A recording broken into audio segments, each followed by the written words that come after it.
코로나 바이러스 감염증 19 국내 발생 현황에 대해서 말씀드리겠습니다. 2020년 3월 1일 16시부터 3월 2일 0시까지 확진자는 총 476명이 추가로 확인되어 현재까지는 총 확진자 수가 4,212명입니다. 참고로 오늘 2명이 격리 해제 예정입니다.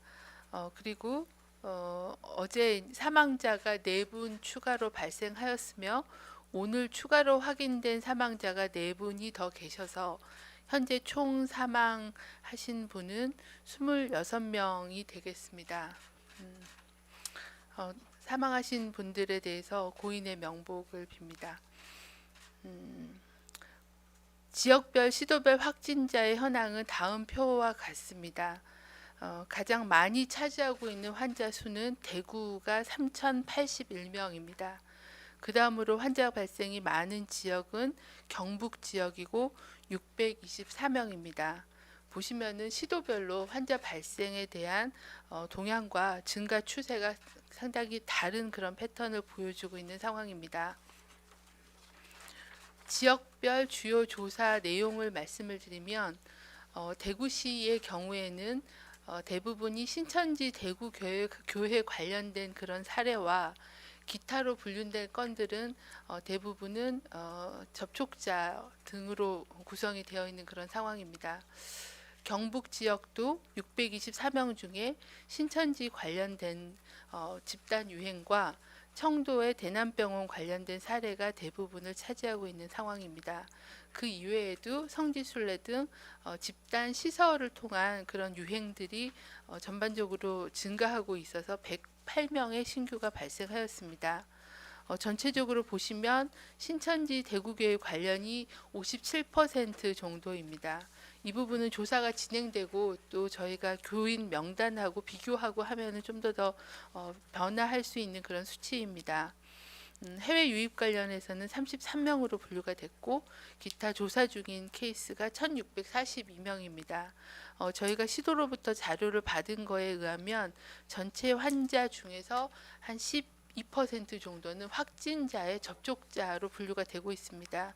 저희가 데이터베이스가 좀 더 정비가 되면 세부적인 감염 경로에 대해서는 말씀을 드리겠습니다. 저희가 신고 보고 통계는 실시간으로 질병정보통합 시스템을 통해서 집계가 되기 때문에 환자에 대한 통계는 바로 확인이 가능하나 감염 경로에 대한 거는 역학조사가 진행이 돼야 확인이 되기 때문에 좀 더 시차를 가지고 보고 통계와 역학조사를 통한 감염 경로에 대해서는 좀 분리해서 그렇게 말씀드릴 계획이 있습니다. 세부 통계를 잠깐 설명을 드리겠습니다. 뒤쪽 표에 보시면은 부침 1입니다. 페이지 6쪽에 보시면은 일별 신규 환자와 누적 환자 수의 그래프를 보실 수 있는데 아시다시피 신천지 교회 관련된 집단 발병이 늘면서 급격하게 환자 수가 증가하고 있는 양상입니다. 하지만 많은 수가 집단 발병과 연관된 케이스라고 보시면 되겠습니다. 그 다음에 인구 10만 명당 발생률의 자료를 드렸습니다.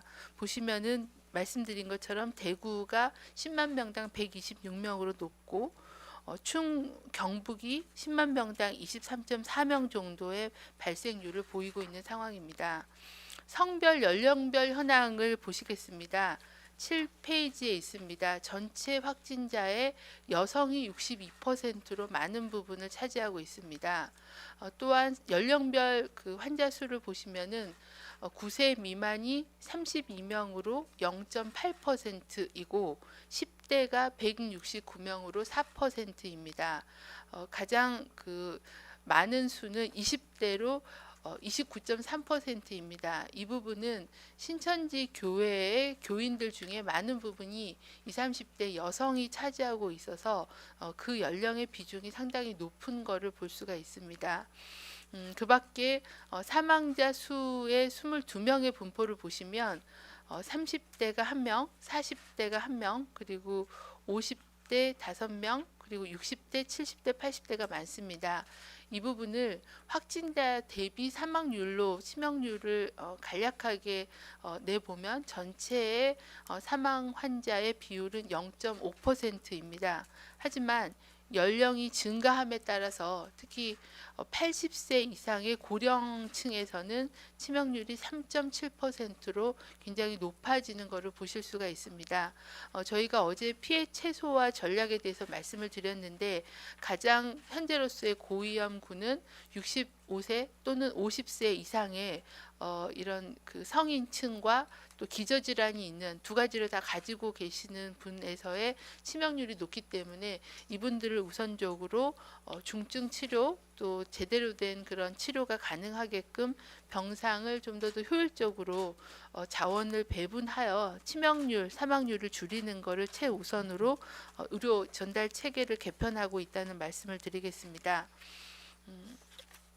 다시 앞쪽으로 와서 말씀드리면 어제 브리핑 때 말씀드린 것처럼 중앙방역대책본부는 현재의 방역 대응 체계가 기존의 해외 유입과 전파 차단의 목적이었다고 하면 지금은 지역사회 감염이 일부 지역에서는 많이 확산이 되어 있고 일부 지역에서는 시작 단계로 보고 이런 그 사망자, 중증 환자의 발생을 예방하기 위한 피해 최소화 전략의 일환으로 7번째 지침을 개정을 해서 오늘부터 시행을 하게 됩니다. 말씀드린 것처럼 확진 환자에 대해서는 의료진으로 구성된 시도별 환자 관리반의 중증도 분류팀 의사들이 담당하게 되고요. 중증도 분류에 따라서 입원 치료가 필요한 중등도 이상의 환자는 신속하게 입원 치료를 하되 입원 치료의 필요성이 낮지만 전파 차단의 목적 그리고 임상 증상이 변화되는 것을 의료진의 모니터링을 하기 위한 목적으로 격리가 필요한 환자는 생활치료센터에서 생활 및 의료 지원을 실시하는 걸로 지침을 개정한 바가 있습니다. 어제 저희가 생활치료센터에 운영 안내 자료를 가이드라인을 만들어서 시도에 배포를 했고요. 각 시도는 생활치료센터를 시도별로 시설을 선정하여 운영을 준비하게 됩니다. 우선적으로는 대구광역시부터 오늘 금일부로 운영이 시작되고 오늘부터 환자가 입소하고 있는 그런 상황입니다. 생활치료센터 내에서는 전담 의료진, 의사와 간호사 등을 배치하고 시설 내에서 확진자의 건강 상태를 적어도 하루 2번 모니터링을 하고 의료진이 환자의 중증도를 판단을 해서 입원 치료가 필요하다고 판단한 경우에는 신속하게 입원 조치하는 그런 그 전달 체계를 구축하고 시도가 이런 자원에 대한 배정을 하게 됩니다. 또한 현재 의료기관에 격리 입원 중인 환자 중에서도 증상이 호전되면 우선 퇴원하고 환자관리반의 판단에 따라서 생활치료센터 또는 자가요양, 자가격리 상태에서 감염력이 소실될 때까지 조치를 취하게 하는 그런 환자 중증 또는 고위험 환자 위주의 입원 치료 병상에 대한 배정, 치료를 강화하는 쪽으로 지침이 개정이 되었고 구체적인 생활치료센터 운영 안내가 나가게 됐습니다. 이 칠판에 대한 개정 지침은 이러한 그 확진 환자의 입원 치료에 대한 그런 부분뿐만 아니라 사례 조사와 역학 조사에 대한 내용도 일부 변경이 됐습니다. 보건소가 신고된 확진 환자에 대해서는 신속하게 사례 조사와 접촉자에 대한 판단과 조치를 시행하게 되고 저희는 역학 조사의 그 범위를 대중에 대한 노출보다는 좀 더 밀접하게 접촉이 가능하고 고위험군이 노출될 수 있는 의료기관의 병원 노출과 사회복지시설 같은 그런 집단시설의 노출을 우선적으로 파악을 해서 그분들에 대한 조치를 시행하는 쪽으로 방향을 잡고 역학조사에 대한 방향과 주체를 같이 변경하게 되었습니다. 이 부분에 대해서도 지속적으로 지자체와 협력해서 신속한 사례에 대한 판단, 감염 경로에 대한 판단과 접촉자에 대한 조치를 같이 진행을 하도록 하겠습니다.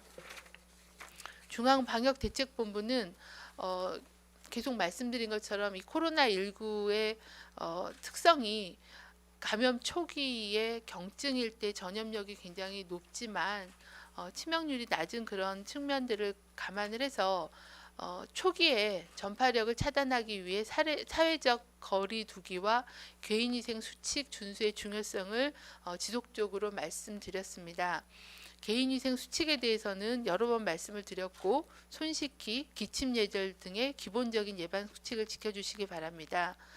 또한 이제 발열이나 호흡기 증상이 있으신 분들은 아주 초기부터 감염력이 있기 때문에 조금이라도 불편하신 그런 상황일 때는 가능한 한 사람과의 접촉을 피하고 외출을 자제하고 또 특히 닫힌 공간에서 많은 사람들이 모이는 그런 장소나 종교 행사 등에 대한 방문을 최대한 자제해 주실 것을 당부를 드립니다.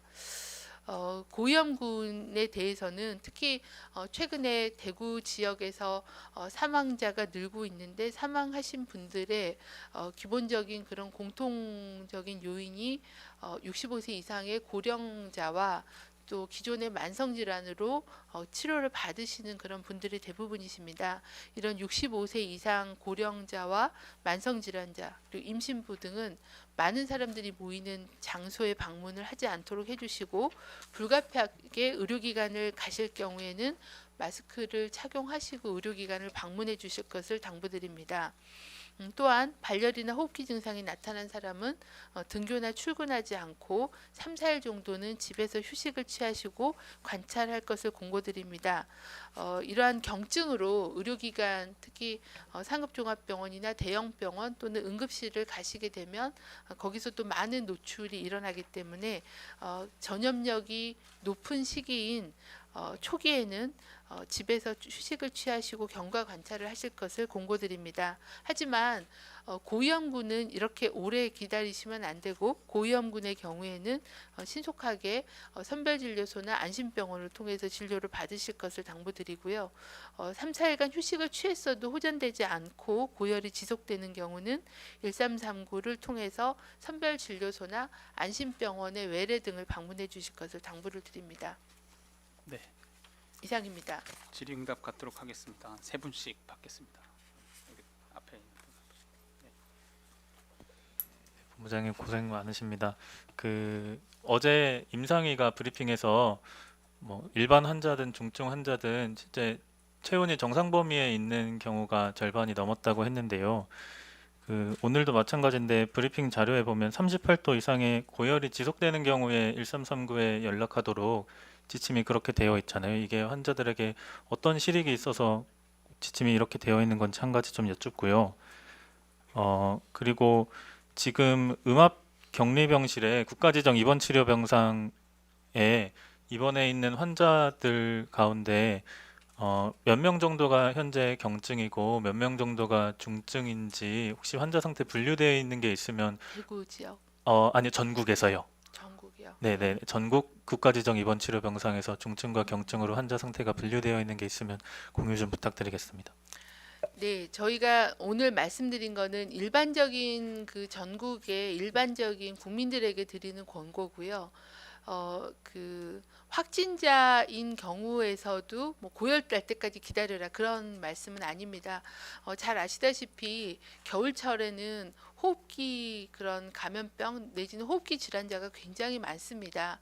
그래서 그분들을 다 코로나19로 의심하고 모두 검사를 받으시러 갈 필요는 없다라고 판단을 합니다. 하지만 지역적인 그런 감염의 위험이 좀 더 높은 대구 지역이나 경북 지역, 특히 고위험군인 경우에는 좀 더 신속하게 검사나 진료를 받으시는 게 필요하기 때문에 지역적인 차이가 좀 있다라고 말씀을 드립니다.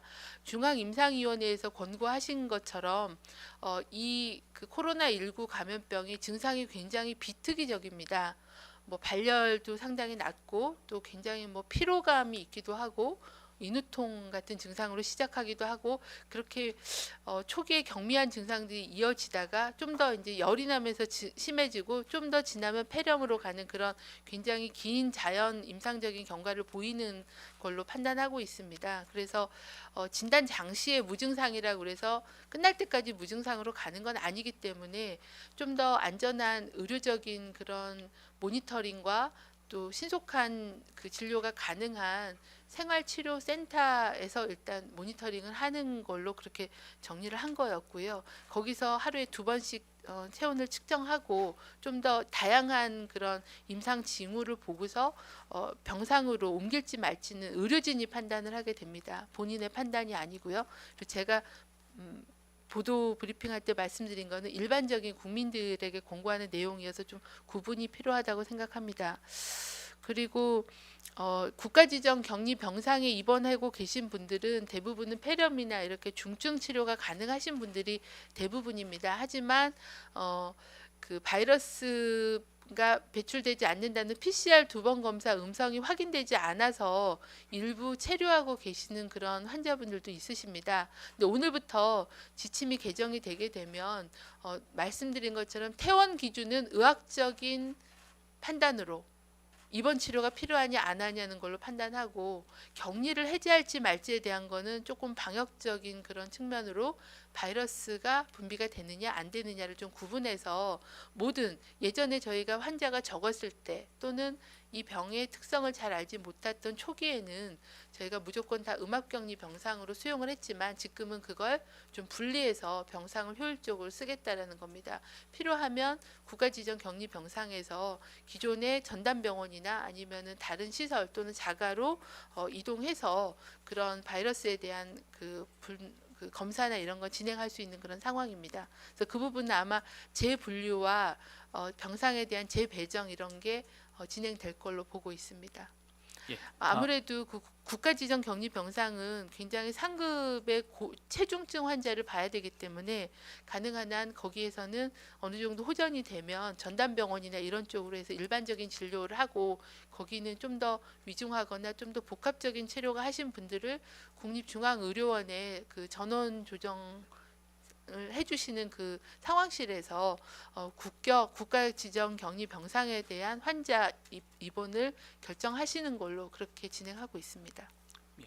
다음 질문은 이쪽 끝에서 한번 받겠습니다. 네. 네, 그 치료센터 이어서 궁금한 게 있는데 입소 생활이 궁금하고요. 뭐 자유로운 이동이나 식사가 가능한지 우한 교민의 경우 이제 1인 1실 생활하면서 방에만 계셨는데 차이점이 있는지 궁금하고요.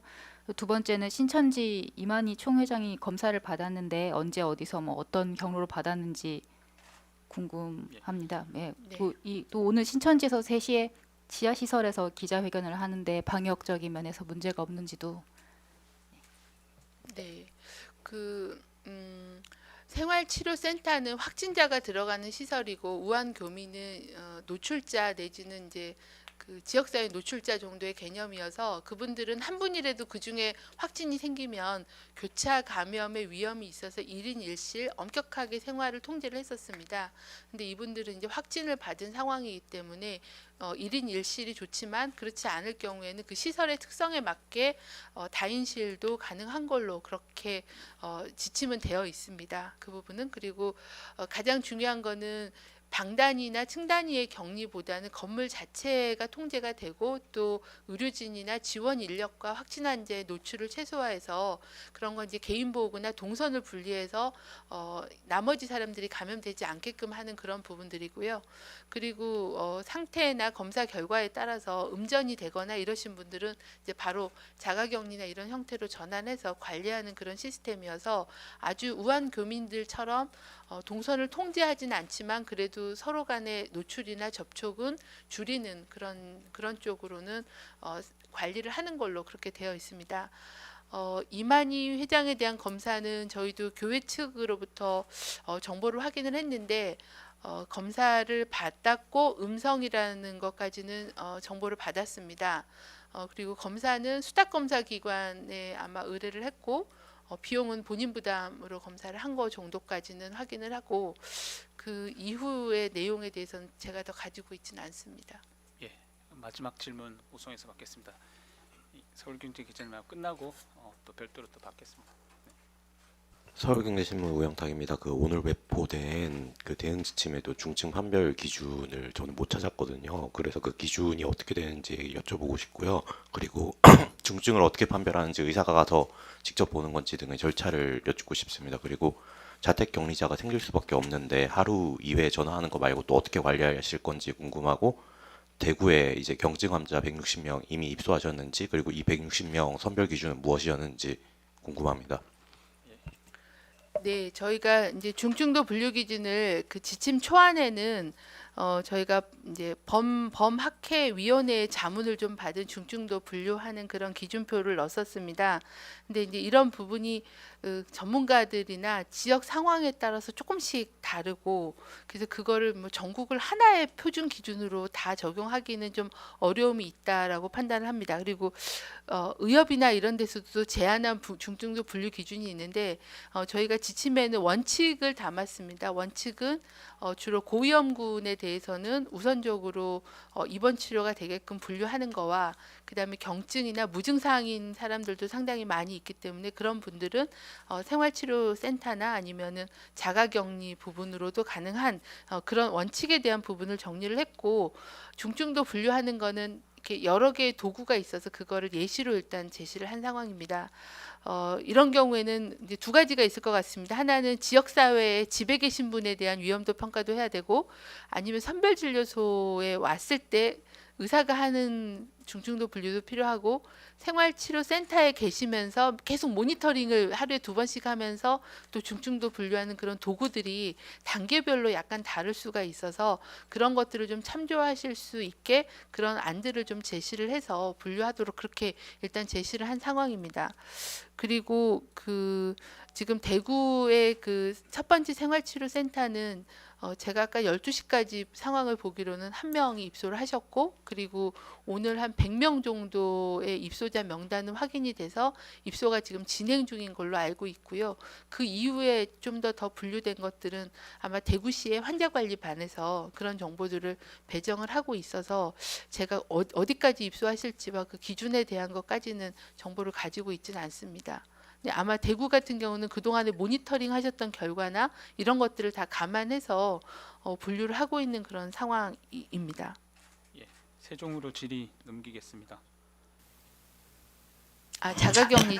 자가격리자는 현재는 그 대구시에서 브리핑 드린 거대로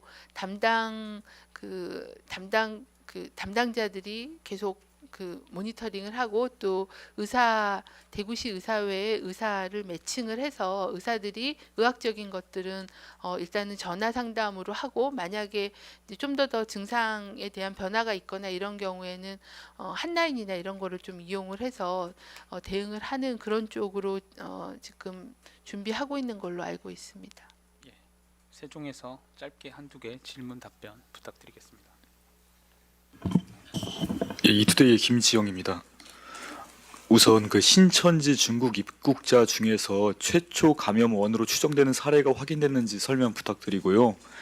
그리고 오전에 중수본 브리핑에서 곧 격리 해제자가 늘어날 것이라고 했는데 그게 언제쯤이 될 거라고 보시는지, 그리고 마지막으로 그 연령대별 치명률 말씀하셨는데 기저질환자의 치명률도 추정치가 나온 게 있는지 좀 설명 부탁드립니다. 네, 그 신천지 교인들 중에 중국을 다녀오신 분에 대해서는 저희가 출입국 그 정보에 대한 조회를 1차 조회 결과를 받았습니다. 그런데 이제 저희가 가지고 있는 정보가 주민등록번호 앞자리와 한자리 뭐 이 정도 되다 보니까 동명이인이나 이런 분들이 좀 있으셔서 다시 한번 그 출입국 기록이 있으신 분들의 전체 주민등록번호를 확인을 해서 그 부분에 대한 추가적인 그런 의뢰를 지금 해놓은 상태입니다. 그리고 현재 저희가 받은 명단 중에서 매칭되는 분이 한 2분 정도 계셨습니다. 한 분은 제가 계속 말씀을 한번 드렸던 상해에서 입국하신 분이 한 분 계셨는데 그분은 이제 예배를 본 내역이나 이런 부분하고는 또 매칭이 안 됐고요.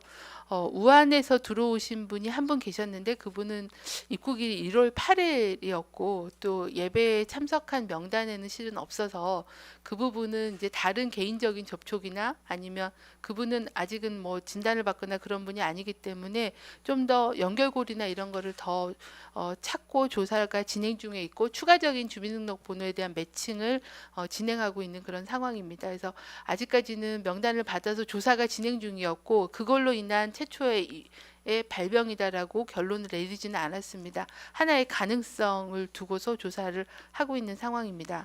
그리고 격리 해제자가 증가할 거라는 거는 이제 앞에 저희가 한동안 입원이 한 일주일 동안 시간이 없었던 시기가 있었습니다. 그래서 그 이후로는 또 환자가 없었다가 이제 다시 환자가 생기기 시작한 지가 얼마 안 됐기 때문에 그 빠른 시일 내에 격리 해제자가 확진한 자 중에 생기기는 좀 시간이 갭이 좀 있을 것 같습니다. 그래서 그 부분은 이거는 제가 더 정확하게 답변 드리긴 좀 어려울 것 같고요. 지금은 연령대별 사망률을 드렸는데 사망자 중에는 저희가 그 경주에서 이제 사망하신 그 한 분 빼고는 대부분은 다 기저질환이 있으신 분들입니다. 그래서 그렇게 보시면 될 것 같고 기저질환도 굉장히 다양하신데 가장 많은 거는 암이나 아니면은 투석 받으신 분들도 있으셨고 또 당뇨 같은 그런 질환이 있으셔서 사망자 중에는 그 40대 경주에서 사망하신 그분 빼고는 다 100% 기저질환이 있으신 분이라고 말씀드리겠습니다. 하지만 저희가 전체 확진자 4,500명이 어떤 기저질환을 가지고 있는지를 아직은 다 그렇게 분석되고 있지는 않아서 그 부분에 대한 분석은 조금 더 상황이 진행이 되고 조사가 진행이 돼야 가능할 것 같습니다. 다음 뉴시스 기자님. 네, 뉴시스 임재희 기자인데요. 먼저 그 오늘 추가로 되시는 사망자분들 기저질환이라든가 이런 부분 조금 추가 설명이 가능하시면은 부탁드리고요. 그거랑 연관지어서 오늘 중증이랑 위중 환자분이 몇 분이나 계신지 그리고 마지막으로 소아 감염 대비 권고안이 나온다고 했었는데 이게 어느 정도 돼 있고 또 중국 문헌 등을 봤을 때 필요성은 어느 정도로 생각하시는지 궁금합니다. 네, 어제 이후에 오늘 추가로 그 확인된 분이 대구가 어제부터 해서 따지면 어제부터 대구가 한 8명 정도가 사망하셨고 그리고 경북이 1명 더 사망하셔서 총 9명의 사망자 증가가 어제 오늘 사이에 있었습니다. 그래서 보시면은 저희가 이제 연령대로 보면은 80대가 4명이셨고 70대가 4명이십니다. 그리고 60대가 1명. 그래서 이제 연령으로 따지면 고위험군이 다 60세, 65세 이상이신 상황이시고요. 이분들은 다 기저질환이 하나 내지 2개 정도가 있으셨습니다. 이제 많은 거는 이제 고혈압, 당뇨 같은 그런 원래 유병률이 높은 그런 기저질환들을 다 가지고 계시고 거기에 암 그다음에 기관지 질환 그리고 뭐 치매나 아니면은 이제 천식 같은 그런 호흡기 질환 이런 부분들 뇌경색 같은 그런 주로 만성 질환 심혈관계 질환이나 아니면 순환 그 호흡기계 질환을 갖고 계시는 그런 특징이 있으셨습니다. 아마도 이제 저희가 계속 처음부터 정상인 성인들은 그냥 독감 정도로 앓고 회복이 되는 사람이 대부분이지만 이제 가장 취약하신 분들은 이런 고령자나 만성질환자라는 거를 많이 우려를 했었고 이제 이분들 중에서 폐렴이 이제 직접적인 사망 원인이 돼서 사망자가 최근에 늘고 있어서 저희도 어떻게 하면 이 사망을 더 최소화하고 줄이고 예방하고 할지 이 부분에 대해서는 굉장히 송구하게 생각하고 최대한 이런 고위험군들이 먼저 검사와 진료를 받을 수 있게끔 의료 시스템을 빠른 시일 내에 정비하도록 하겠습니다. 그리고 소아 위중도는 우리 팀장이 좀 말씀해 주시고 소아 감염 지침은 저희가 이제 소아 환자분들이 아까 말씀드린 연령대별 환자들은 있습니다. 그래서 대부분은 이제 부모가 양성이어서 가족 접촉자로 검사가 돼서 이렇게 발견된 경우들이 상당히 많습니다. 그러니까 증상으로 시작한 것보다는 그래서 아직까지는 다들 임상 경과나 이런 거는 양호하다고 다 판단하고는 있는데요. 저희가 이제 소아는 좀 더 성인하고는 다르기 때문에 소아 감염 학회에서도 그런 진료 지침이나 이런 부분들을 준비를 하고 계시고 그 부분들은 정리가 되면 한번 소개를 드리도록 그렇게 하겠습니다. 그리고 말씀드린 대로 저희가 소아용 칼레트라 시럽은 특례 수입으로 해서 비축분을 보유는 하고 있는 그런 상황입니다. 중증 위중 환자분 현황 곽진 역학조사 1팀장 설명드리겠습니다. 네, 환자분들 중증 그리고 위중으로 분류되는 그 현황 말씀드리겠습니다. 산소 마스크 치료를 받으시거나 38.5도 이상의 발열이 있으신 분, 그래서 저희가 중증으로 현재 분류하고 있는 분들은 오늘 오전 현재 15명이 되겠고요. 그리고 기관 내 삽관, 그래서 기계호흡, 인공호흡기를 사용하시는 그런 위중으로 저희가 분류하고 있는 분은 현재 19분이 되겠습니다. 다음 질문 바로 받겠습니다. 한 10분 정도 질의응답이 있어서 짧게 질문 답변 부탁드립니다. 뉴스핌 기자님. 네, 안녕하세요. 뉴스핌 이문석입니다. 아까 이만 회장 관련해서 얘기가 나왔었는데요. 종교 시설 관련해서 다 폐쇄를 한다고 했는데 이게 가평에서 진행하는 시설도 종교 시설로 알고 있는데 여기서 기자회견을 진행해도 되는 건지 일단 궁금하고, 지금 수탁 검사 기관에서 개인적으로 비용을 자부담해서 검사를 받았다고는 하는데 추가적으로 방역 당국에서 검사를 실시할 계획은 없으신지 궁금합니다. 현재 위법에 대한 부분이라거나 이런 건 좀 제가 판단하기는 좀 어려운 상황인 것 같습니다. 그리고 아직 인터뷰 내용이나 어떤 형식인지에 대해서도 제가 알지 못해서 이 부분은 좀 더 검토하겠습니다. 제가 답변 드리긴 좀 어려운 그런 질문으로 판단이 됩니다. 그리고 그 검사에 대한 신뢰성에 대한 것도 일단은 본인의 진술이 그런 상황이고, 만약에 이제 접촉자라거나 뭔가 위험에 대한 부분들이 인지가 된 경우에는 저희가 검사를 지시를 하거나 요청을 하거나 그럴 수 있을 거라고 봅니다. 그래서 그 부분에 대해서도 어느 정도의 위험도나 노출력이 있는지 그런 거는 좀 판단해 보도록 하겠습니다. 그럼 당산에서 마지막 질의 몇 분 받도록 하겠습니다. SBS 기자님.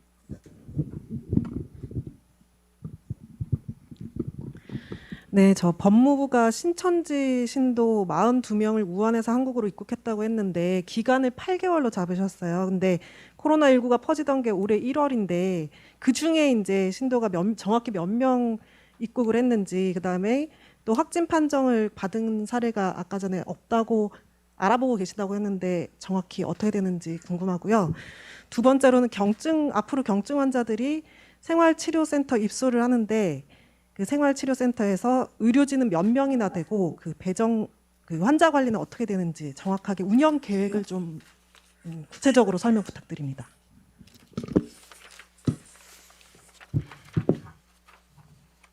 네, 법무부에서 출입국 기록 받은 거는 저희가 1차 자료를 받았는데 아까 말씀드린 것처럼 저희가 주민번호를 풀로 번호를 이렇게 법무부한테 드리지 못한 상황이어서 동명이인이나 이렇게 좀 세부 정보를 확인을 하고 있는 단계여서 정확하게 42명이 다 맞는지 그 부분에 대해서는 확인 작업을 거치고 있고, 먼저 확인된 2명에 대해서만 조사를 했다는 걸로 그냥 답을 드리도록 하겠습니다. 좀 더 주민번호가 다 확보가 돼서 매칭이 되면 규모나 이런 부분들 말씀을 드리겠고, 저희가 이제 7월부터 하반기부터 그냥 이렇게 길게 잡긴 했지만 가장 우려해서 보는 거는 1월 중순경에 우한에서 굉장히 큰 지역사회 유행이 있었기 때문에 12월 초 1월 중순, 1월 말 정도까지의 입국 정보들을 중점적으로 먼저 분석을 할 예정에 있습니다. 그리고 생활치료센터인 경우에는 현재 이제 정부 합동지원단이 구성이 됐고, 그리고 현재는 경북대의 의료진들이 지원이 될 예정이고, 의사 4명, 간호사 7명, 간호조무사 6명 정도가 현재 계획 중에 있습니다. 아마 거기에는 이제 내과 전문이나 아니면 감염관리 간호사 같은 그런 전문 인력들이 최소한 1명 이상은 포함이 돼서 나갈 예정이고, 의료진들은 그렇지만 행정적인 인력도 범부처 중대본에서 파견하고 대구시와 같이 지원하는 걸로 그렇게 하고 있습니다.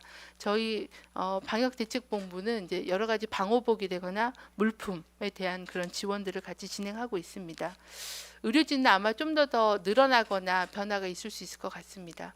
현재 24시간 의료진이 상주해야 되는 걸로 되어 있기 때문에 아마 2교대, 3교대 뭐 낮 시간은 좀 더 많이 계시고 하는 그런 그 교대 근무로 편성이 진행이 된 걸로 알고 있습니다. 예, 다음 TBS 기자님.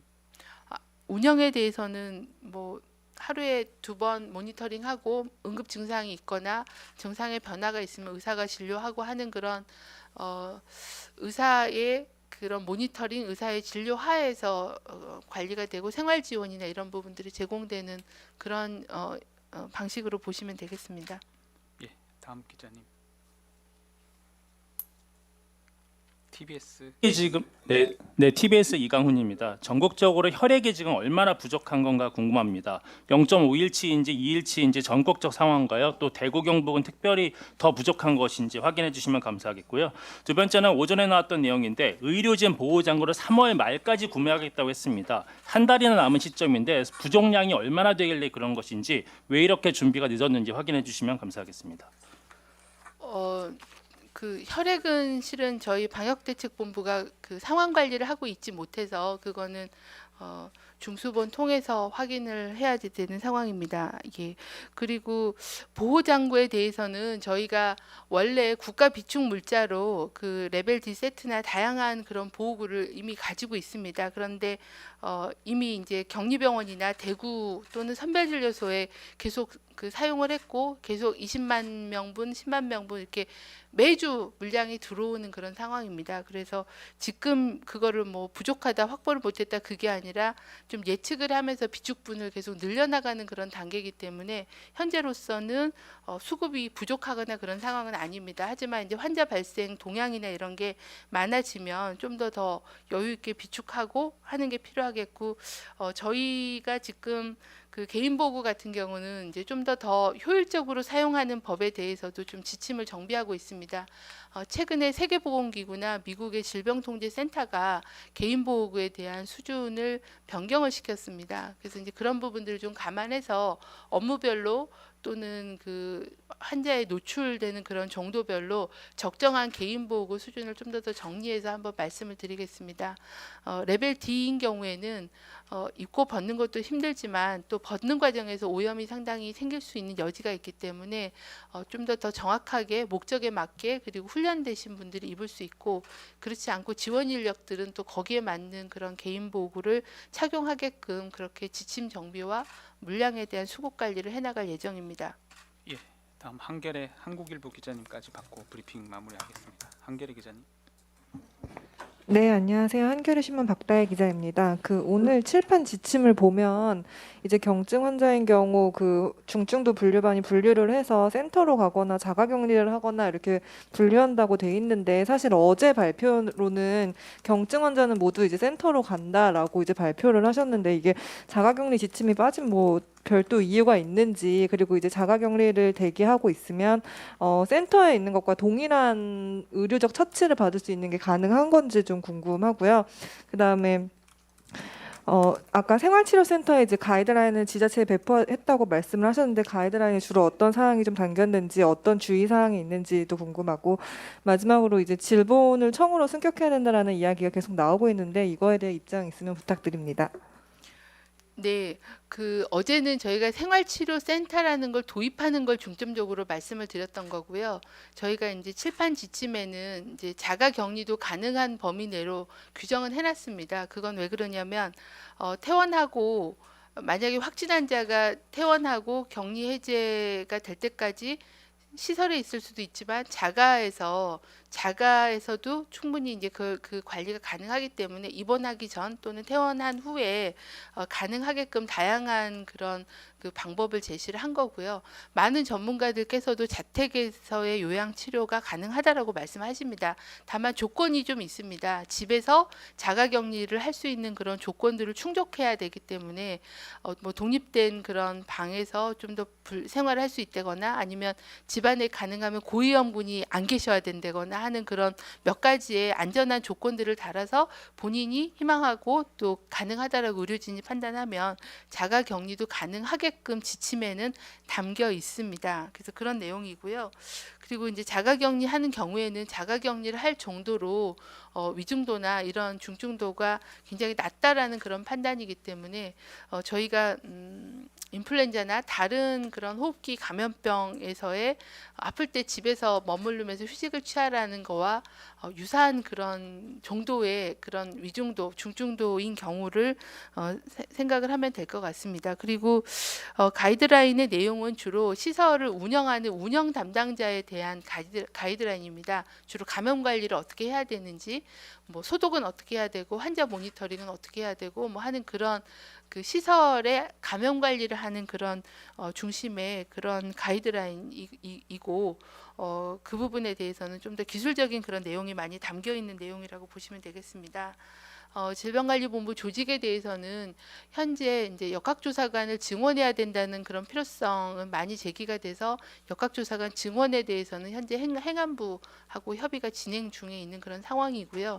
전체 정부 조직에 대한 개편에 대한 부분들은 좀 더 정부 조직 내에서의 역할 분담 또는 뭐 이런 부분들에 대한 논의가 의견이 좀 모아져야 되는 그런 상황이기 때문에 제가 여기서 말씀드리기는 좀 적절하진 않을 것 같습니다. 예, 그럼 당사에서 마지막 질문 받겠습니다. 예, 저 한국일보입니다. 저 두 가지인데요.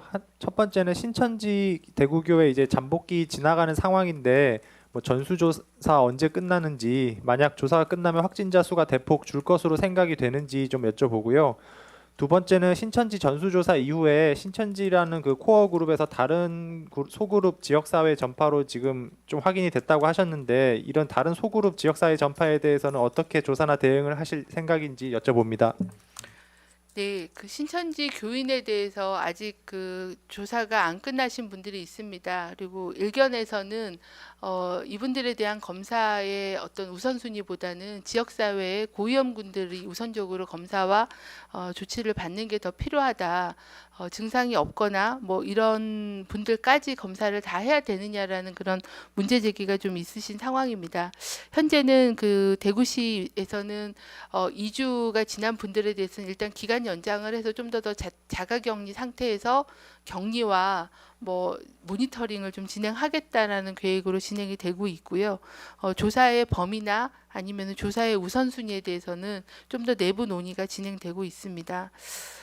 그리고 코아 이게 이제 신천지 교인을 저희가 그 31번 환자로부터 시작해서 이분들이 많이 노출된 고위험군인 거를 확인하고 자가격리로 격리 조치를 먼저 시행을 한 상황이지만 그 전에 이미 지역사회에 노출되신 분들, 그다음에 그분들의 어떤 가족을 통한 어떤 2차 전파나 이런 형태로 대구 지역이나 경북 지역의 의료기관의 노출, 그리고 여러 가지 다양한 시설의 노출, 그리고 교회 같은 그런 소규모의 그런 집단 시설에 대한 그런 소규모 유행들이 현재 확인이 되고 있습니다. 물론 그마다 이게 교인인지 아닌지, 교인으로부터 시작된 건지 그런 것들은 개별적인 그런 감염 경로에 대한 파악을 해봐야 되겠지만 신도하고 관련된 그런 집단 시설의 유행이 보고되고 있고, 지금 즉각대응팀과 시도가 하나하나에 대한 사이트별로 격리와 접촉자 관리 이런 것들을 같이 진행하고 있는 그런 상황이라고 말씀을 드리겠습니다. 예, 질의응답은 여기까지 받도록 하겠습니다. 현장에서 다 못 받은 질문이 많습니다. 양해 부탁드립니다. 소통팀으로 연락 주시면 답변 드리겠습니다. 그럼 본부장 마무리 발언 짧게 듣도록 하겠습니다. 네, 이제 먼저 어제 오늘 또 많은 고령 환자분께서 사망하신 거에 대해서는 저희 방역 담당자들도 굉장히 송구하게 생각하고, 또 그분들의 사망하신 환자분들과 고인의 가족들, 유족들께도 심심한 조의의 말씀을 드립니다. 저희가 어제 그 피해 최소화 전략이라는 그런 그 전략의 전환을 얘기를 드린 것도 이런 고위험군들을 좀 더 보호하고 또 한정된 자원을 효율적으로 쓸 수 있게끔 그런 그 조사와 검사와 그리고 또 각종 의료 자원들을 재배치하는 그런 노력이라고 생각을 합니다. 아직은 지역적인 그런 발생의 양상의 차이가 있지만 이 코로나19의 감염병의 특성이 초기 경증에 상당한 높은 전염력을 보이는 그런 특성을 보이고 있기 때문에 세계보건기구나 아니면 각국의 그런 전문가들은 이제 팬데믹에 대한 우려도 제기하고 있고 또 이게 장기간 갈 수 있다라는 그런 전망을 내놓고 있는 그런 상황입니다. 그래서 우리나라는 아직까지는 그 고위험 집단에 대한 관리와 또 여러 고위험 그 시설, 병원이나 집단 그 사회복지 시설이나 이런 쪽에 대한 좀 더 보호 대책을 강화를 하면서 최대한 그런 유행의 전파 속도를 늦추고 유행의 크기를 좀 낮추는 그런 피해 최소화 전략에 맞는 그런 시행 방법들을 하나씩 추진해서 진행하도록 하겠습니다.